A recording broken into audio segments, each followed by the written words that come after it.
We keep using the phrase, and I'm absolutely guilty of this myself, that it's good to be getting back to normal. And I'm sure we can all probably hear ourselves saying that phrase at different times over the past few months. But, my question really is, are we really getting back to normal? The world has and is continuing to change.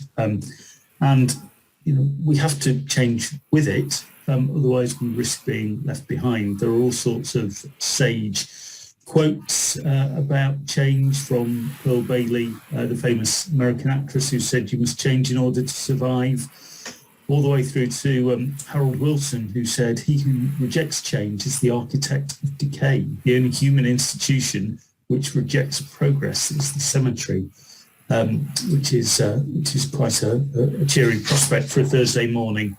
But when you think about it, it's hardly surprising that the world has changed.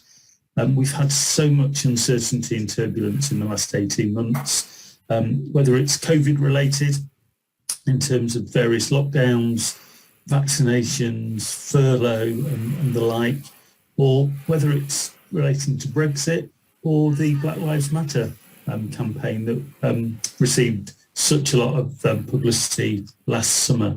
There's been an absolutely huge amount of change that we've all had to cope with. And as human beings, we have a natural or a typical response to change.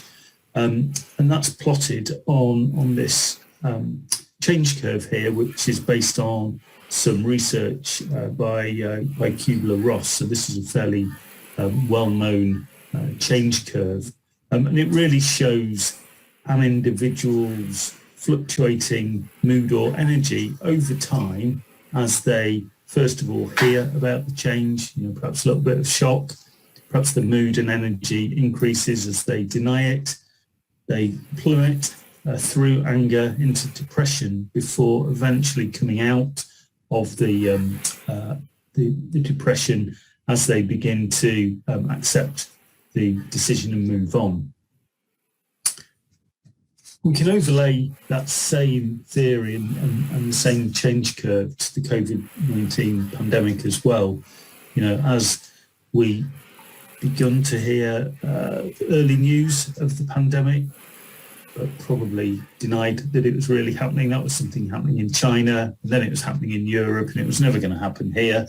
But eventually it did, as we all know, and lockdown was announced, and it was only 3 weeks, and then it was extended. And, we probably hit rock bottom before we've gone through this whole series of milestones, really, before returning to some kind of normality. But as individuals, we don't all go through these experiences at exactly the same time. It's a very individual experience depending on our own circumstances and our own capacity to cope with change.